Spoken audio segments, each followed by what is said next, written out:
Audiolivro Contagem Regressiva: O Amanhecer de um Novo Tempo, de Alejandro Bulhon. Capítulo 5: A Mulher Perseguida. Centenas de pessoas assistiam à campanha evangelística naquela noite, quando, subitamente, uma mulher foi possuída pelo demônio. Os urros que ela dava eram apavorantes. A multidão aterrorizada olhava para mim, enquanto algumas pessoas tentavam segurar a mulher, sem sucesso. Sua força era descomunal. Em um determinado momento, ela jogou todos que a seguravam para os lados e, levantando um enorme banco, atirou na minha direção. Tive que me esquivar para não ser atingido. Depois, com os olhos vermelhos como sangue, ela começou a se aproximar de mim, rastejando e gritando: "Eu vou matar você! Nunca lhe fiz nada, mas você vive me perseguindo." Ao longo da vida, tenho visto muitas vezes pessoas serem possuídas pelo demônio. É uma situação deprimente. Dói ver seres humanos completamente dominados pelas forças do mal. Mas, como sabemos, estamos em uma guerra que começou no céu e se transferiu para a terra. E nessa guerra, como veremos a seguir, o inimigo utiliza seus agentes e instrumentos para levar adiante sua maligna obra de destruição. Na verdade, Satanás é quem persegue o povo de Deus, tentando desviá-lo da verdadeira adoração e da obediência às Escrituras. A mulher e o dragão. Em Apocalipse 12 encontramos profetizada mais uma cena dessa guerra. Viu-se grande sinal no céu, uma mulher vestida do sol, com a lua debaixo dos pés e uma coroa de 12 estrelas na cabeça. A mulher estava grávida e gritava com dores de parto, sofrendo tormentos para dar à luz. Viu-se também outro sinal no céu, e eis um dragão, grande, vermelho, com 7 cabeças e 10 chifres, e, nas cabeças, 7 diademas. Versículos 1 a 3. Quem é essa mulher? O que ela simboliza? De onde vem o dragão e o que ele quer? O relato bíblico continua dizendo que o dragão se deteve diante da mulher que estava para dar à luz, a fim de devorar o filho dela quando nascesse. E o filho da mulher foi arrebatado para junto de Deus e do seu trono. Apocalipse 12, versículos 4 e 5. Para entender essa profecia, precisamos retornar ao Jardim do Éden. Naquela ocasião, estavam presentes o primeiro casal de seres humanos e a serpente que os enganara. Deus disse à serpente: "Porém inimizade entre você e a mulher, entre a sua descendência e o descendente dela. Este lhe ferirá a cabeça, e você lhe ferirá o calcanhar." Gênesis 3, versículo 15. Essa é a primeira profecia bíblica. Ao mencionar a mulher nesse versículo, Deus não estava se referindo unicamente à mulher como ser humano, mas também ao seu povo neste mundo. Na Bíblia, a Igreja de Deus é comparada a uma mulher pura, que espera pelo noivo. 2 Coríntios 11, versículo 2. Esse simbolismo é confirmado no Apocalipse. Uma mulher pura, vestida de sol, é símbolo da Igreja de Deus. Apocalipse 12, versículo 1. E uma mulher prostituta, vestida de vermelho, simboliza a igreja que pertence ao inimigo. Apocalipse 17, versículos 1 a 5. São 2 comandantes com seus respectivos exércitos. Assim, ao falar sobre o conflito entre a serpente e a mulher em Gênesis 3, Deus estava profetizando a luta dos séculos entre o diabo e Jesus, entre os seguidores do inimigo e seu povo. O ataque do dragão ao filho. Ainda no capítulo 12, vemos outro aspecto da luta entre Satanás e o povo de Deus. A mulher está grávida, a ponto de dar à luz um filho homem, que há de governar todas as nações. Versículo 5. Este, sem dúvida alguma, é Jesus, o Salvador do mundo. O profeta Isaías havia dito sobre ele muitos séculos antes: "Porque um menino nos nasceu, um filho se nos deu, o governo está sobre os seus ombros, e o seu nome será Maravilhoso Conselheiro, Deus Forte, Pai da Eternidade, Príncipe da Paz." Isaías 9, versículo 6. O salmista Davi o identifica quando diz que ele dominará as nações com vara de ferro. Salmo 2, versículos 7 a 9. Como também é revelado no Apocalipse. A profecia afirma que a antiga serpente, que se chama Diabo e Satanás, tentaria destruir o filho logo que ele nascesse.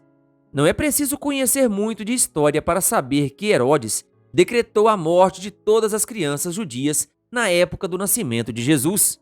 Quem estava por trás desse decreto? Você percebe mais uma vez a astúcia do inimigo? Ele não se mostra como é. Ele usa as pessoas, esconde-se atrás delas.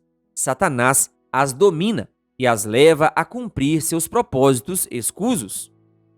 Fugindo para o deserto. Apocalipse 12 continua apresentando a luta entre a Igreja de Deus e o dragão. A mulher, porém, fugiu para o deserto, onde Deus lhe havia preparado um lugar para que nele a sustentem durante 1260 dias. Versículo 6. Essa profecia fala de perseguição. O dragão perseguiu a mulher que tinha dado à luz o filho homem. Versículo 13. Mas o povo de Deus foi perseguido? Os registros históricos provam que sim. Eles indicam um período escuro da humanidade, uma época em que se tentou dominar a consciência das pessoas. Perseguiu-se por causa da fé. A igreja e o Estado se uniram e, consequentemente, costumes pagãos que a palavra de Deus condenava começaram a entrar no seio da igreja. A profecia, porém, indicava que a verdadeira igreja de Deus seria perseguida e, por isso, fugiria para o deserto por um período de 1260 dias. Vimos antes que, profeticamente, um dia equivale a um ano. Ezequiel 4, versículo 6, Números 14, versículo 34. O que significa que a igreja verdadeira se esconderia no deserto por um período de 1260 anos. Durante esse tempo, as pessoas que insistiram em obedecer somente à Bíblia foram perseguidas. Esse período está registrado na Bíblia de várias maneiras. Em Apocalipse 11, versículo 3 e 12, versículo 6, é feita menção a 1260 dias. Em Apocalipse 11, versículo 2 e 13, versículo 5, são mencionados 42 meses, que multiplicados pelos 30 dias do mês no calendário bíblico, resultam também em 1260 dias. Em Daniel 7, versículo 25, 12, versículo 7 e Apocalipse 12, versículo 14, é mencionado a expressão um tempo, 2 tempos e metade de um tempo, ou seja, 3 tempos e meio, que, na verdade, equivalem a 3 anos e meio. 3 anos e meio multiplicados por 12 meses do ano resultam em 42 meses. Multiplicados pelos 30 dias de cada mês resultam, outra vez, em 1260 dias. Esses versículos apresentam o mesmo cenário profético, um poder usurpador que usa o nome de Deus para perseguir a verdadeira igreja. Acendem-se as fogueiras. Por incrível que pareça, há na história um período de exatamente 1260 anos de perseguição religiosa, que começou no ano 538, com a efetivação do Edito de Justiniano. Foi o imperador Justiniano quem, depois de derrotar os ostrogodos, decretou que o bispo de Roma teria a preeminência sobre os bispos das outras cidades, pelo fato de Roma ser a capital do império e dominar o mundo político daqueles dias. Esse período abrange os anos em que a igreja perseguiu aqueles que se negavam a lhe obedecer cegamente. Naquela época, a igreja utilizou um instrumento chamado Inquisição e tentou impedir que qualquer pessoa estudasse a Bíblia. Isso para que ninguém percebesse os erros que foram transferidos do paganismo para o cristianismo daqueles dias. Ler e defender verdades bíblicas era considerado heresia e a pena para os hereges era a fogueira. A Inquisição também previa a confissão de delitos sob suplícios terríveis. Esse período de perseguição terminou em 1798, quando o general Berthier levou preso Pio VI, o líder religioso da igreja. Acompanhe o seguinte raciocínio: tempo, tempos e metade de um tempo, igual 42 meses, 1260 dias proféticos, anos, de 538 d.C. a 1798 d.C. Perceba mais uma vez o método do inimigo. Ele persegue a igreja de Deus, mas não se identifica como perseguidor. Pelo contrário, o poder que persegue denomina a si mesmo Igreja de Deus, enquanto reclama adoração e obediência para si, e não para Deus e sua palavra. O remanescente fiel. A profecia de Apocalipse 12 afirma que a verdadeira Igreja de Deus, embora perseguida, sobreviveria e teria um remanescente em nossos dias, o qual o demônio odeia e continua perseguindo. É um remanescente que se caracteriza por duas particularidades expressas no Apocalipse. O dragão ficou irado com a mulher e foi travar guerra com o restante da descendência dela, ou seja, os que guardam os mandamentos de Deus e têm o testemunho de Jesus. Apocalipse 12, versículo 17. Essas características se repetem em Apocalipse 14, versículo 12, ao citar a perseverança dos santos. Veja o que esse texto diz. Aqui está a perseverança dos santos, os que guardam os mandamentos de Deus e a fé em Jesus. Deus declara, sem meias palavras, que ele tem uma igreja e que ela apresenta duas características distintivas: a fé de Jesus e a obediência aos seus mandamentos, exatamente como a Bíblia os registra. Qual igreja?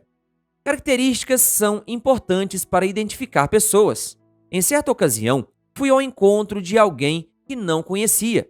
Ele é alto, disseram-me, usa barba e tem uma pinta grande na testa. Com essas características, não era possível me confundir. Quando os passageiros começaram a sair, fui conferindo as características. Havia algumas pessoas altas, mas não usavam barba.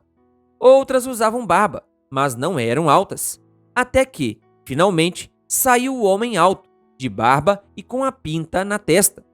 Foi fácil reconhecê-lo. Deus sabia que hoje o ser humano andaria confuso diante de tantas igrejas e religiões. Todas pretendem ser a Igreja de Deus. Algumas, mais benevolentes ainda, defendem a ideia de que todas as igrejas conduzem a Deus. É mais fácil tomar posições radicais em diferentes aspectos da vida, embora seja pouco prudente fazê-lo.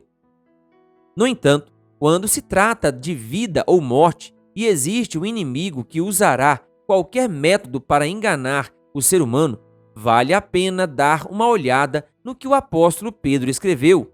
Assim, temos ainda mais segura a palavra profética, e vocês fazem bem em dar atenção a ela, como a uma luz que brilha em lugar escuro. 2 Pedro 1, versículo 19. Se prestarmos atenção ao que diz a Bíblia, perceberemos que ela afirma de modo contundente que Deus tem uma igreja que conserva duas características. Ela, 1, crê em Jesus e 2, guarda os mandamentos de Deus. O dever de toda pessoa sincera é, por meio do estudo cuidadoso da palavra de Deus, encontrar essa igreja e se preparar para viver em paz, hoje e por toda a eternidade. Para saber mais sobre o assunto deste livro, acesse livro.esperanca.com.br. Querido ouvinte, que Deus lhe abençoe. Se você ainda não é inscrito em nosso canal, então se inscreva e ative o sininho das notificações. Canal O Bom da Bíblia, compartilhando a Palavra de Deus.